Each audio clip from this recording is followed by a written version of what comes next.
যে সকল মায়েরা বাচ্চা নিয়ে বাসায় একা থাকেন তারাই বুঝতে পারেন সংসার জীবনের আসল মজাটা কী। আসসালামু আলাইকুম, কেমন আছেন আপনারা সবাই? আশা করি খুব ভালো আছেন।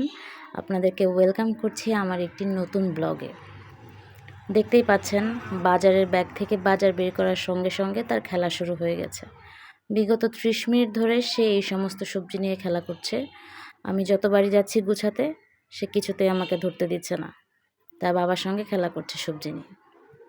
তো এখন আমাকে রান্না করতে হবে, বাড়ির সমস্ত কাজ পড়ে রয়েছে, কিচ্ছু করতে পারছি না। তো আমি চিন্তা করলাম ও যখন খেলা করছে তো আমি একটা ভিডিও শ্যুট করে ফেলি। এই সবজিগুলোর নামও সবসময় বই দেখেছে, সামনে খুব একটা ওর পরিচয় নেই। তো চিন্তা করলাম দেখি নামগুলো বলতে পারে কিনা বা সবজিগুলো চিনতে পারে কিনা, সেই জন্যই মূলত ভিডিওটি করা। তো আমি এর একটা ক্লিপ এখানে অ্যাড করে দিচ্ছি, আপনারাও দেখতে পারবেন নুজাইফা সবজিগুলো চিনতে পারে কিনা। আর পুরো ভিডিওটি দেখে আমাদের পাশেই থাকবেন। আর এই ভিডিওর শেষে একটি মজার ক্লিপ আছে আপনাদের জন্য, যেটা আমি ভিডিওর শেষে রেখেছি, যেটা আপনারা সবাই অনেক বেশি এনজয় করতে পারেন। ক্যারট কোনটা বাবা? ক্যারট, আম্মুকে একটা ক্যারট দেখাও তো। Wow, thank you. ইয়েস, রেখে দাও। আচ্ছা, একটা অনিয়ন দেখাও তো মা। Wow, good job. Clap for Nujaifa. Okay, show me pumpkin দেখো তো, পামকিন। Wow, good. বাবা একটা ব্রিঞ্জাল দেখাও তো।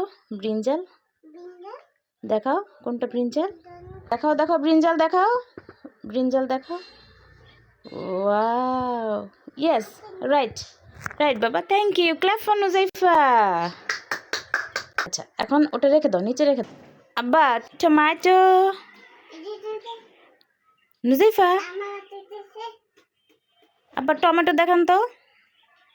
টমেটো কোনটা? এটা একটা হাতে নেন, টমেটো একটা হাতে নেন।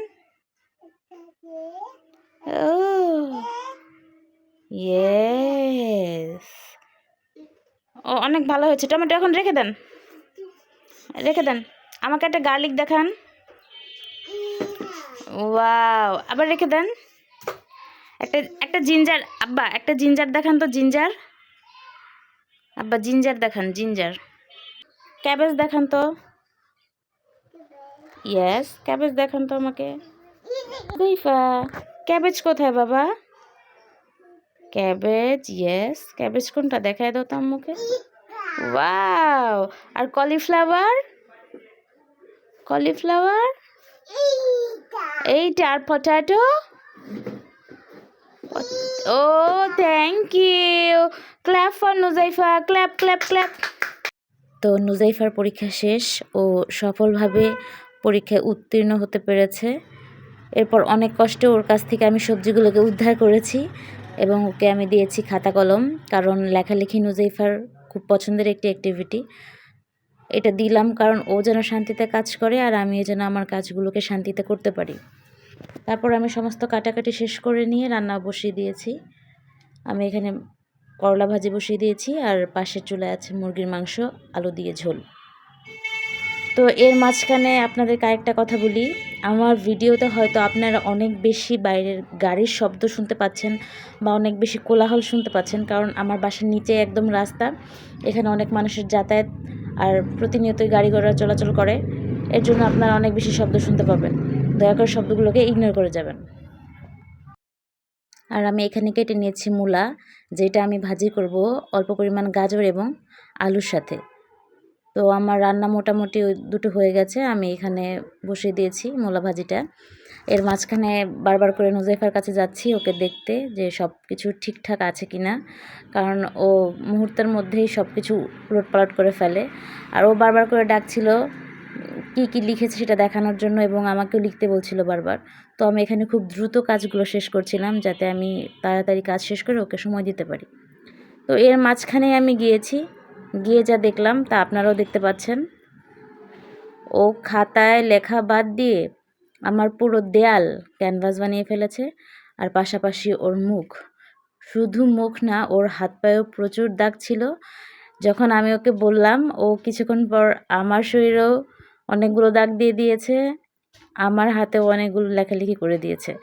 ও বারবার বলছিল, আম্মু তোমাকে লিখে দেই। তো এই হলো অবস্থা।